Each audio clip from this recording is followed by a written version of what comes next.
a little bit of news happened earlier this month, which went largely unreported from the perspective of esports. And I saw it today. Now, M&M's is a good journalist, so I'm going to give a hat tip to him. He's recently announced he's going to Blix GG.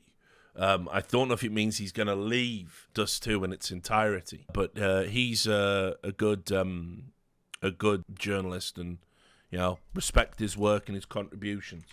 And he tweeted out about this. He seems to be the only person who picked up on it. President Zelensky, everyone's favorite Glastonbury act, decided to impose sanctions on a number of companies. This one is focusing just on the betting companies, but I will read you the report from Pravda Ukraine, and the headline there that you couldn't see because it glitched in OBS was Zelensky imposes sanctions against 120 individuals and 287 legal entities. And what he's done is on the 10th of March, he has passed a presidential decree. You can look it up. It's number 145 from 2023, obviously.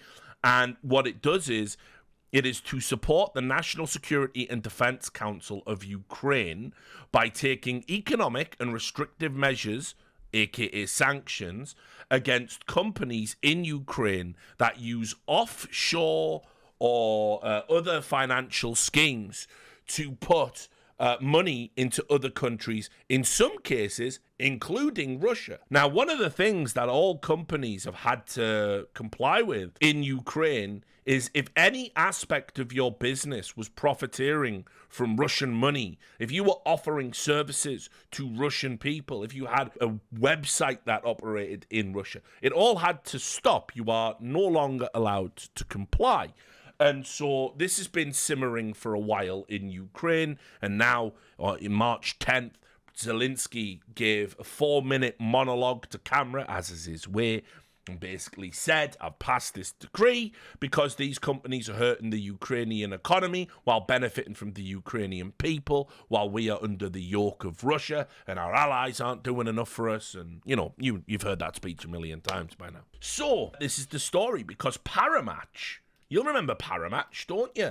Parimatch were the ones that sponsored Zeus, weren't they? Remember Zeus, the meathead, who accidentally got the E-League tattoo on him without realising? Remember him? They sponsored Zeus, I believe, and they also have sponsored a number of esports. They sponsored Fnatic. So Parimatch also were with Team Spirit. Parimatch have ads, even currently on HLTV. They also partnered up with Team Secret. I think they were like their principal thing. And like I say, I believe they've had Zeus advertised for them. Let me just... Zeus... CS Parimatch, I believe. Yeah, there you go. He's an ambassador for them. Good to know. Parimatch appoints first esports brand ambassador. In fact, actually, look, I'll bring it up. It's too good an announcement picture to ignore, I'm afraid, guys. We'll have to get back to Zelensky in a moment. I mean, if that doesn't make you want to sign up, I don't know what would. Like, look, check him out. Like, he's fly as fuck, isn't he? There he is. Usyk, the boxer. They sponsor Chelsea, I think, as well. Although I can't remember if that got suspended or not during the UK government sanctions. So, anyway, back to the story, because it's not good. It's not good for Parimatch. President Zelensky has implemented a National Security and Defense Council resolution to impose sanctions on 120 individuals and 287 legal entities, which include betting and lottery companies. According to reports, President Zelensky signed the decree to implement the sanctions made by the National Security and Defense Council on March 10th against people and organizations specifically connected to the betting and lottery industry. In his statement, he said there are more than 280 companies and 120 people who, through gambling business schemes, worked against Ukraine, withdrew funds from our state, and financed various Russian schemes. It took some time to prepare the decision. It has been thoroughly worked out and closes schemes worth tens of billions. The sanctioned legal entities are Sportbet, Sportlotto, Bet.ru, Bet City, PokerMatch.ua, MatchBet, Leo Financial Company, Parimatch LLC, Parimatch Foundation, Parimatch United Investments Limited. The duration of the sanctions imposed on these firms is 50 years. 50 years. And it's also worth noting, in a similar story, Parimatch got by the Indian government as well. You can see here an example is Parimatch, one of the infamous offshore illegal betting websites that uses Parimatch News as its surrogate and sponsors several sports events, as well as promotes itself on social media platforms. It is to be seen what implications there will be on the company in India, where it is active despite government advices and a ban on its domain. So Parimatch it looks like it might get got in India, which, in case you didn't know, India are having this weird pushback against gambling right now. That's a thing that's going on. It's kind of, but it isn't sort of being practically applied, from what I understand. But more bans might be coming down the pipe. As I said, they banned like 200 sites. They're banning domains. They're doing this. They're doing that. They're having a big push on crypto as well, banning of crypto, banning of NFTs. Meanwhile, over in China also are having this strange thing where they're vehemently, and funnily enough, I've just been marking essays about this, so it's at the forefront of my thinking. They're saying they're anti, crypto gambling. They're anti-gambling. They're anti-skins gambling. And they've even brought in legislation that allows them to go after things like skins gambling, but they're not doing it. Skins gambling is a growth industry.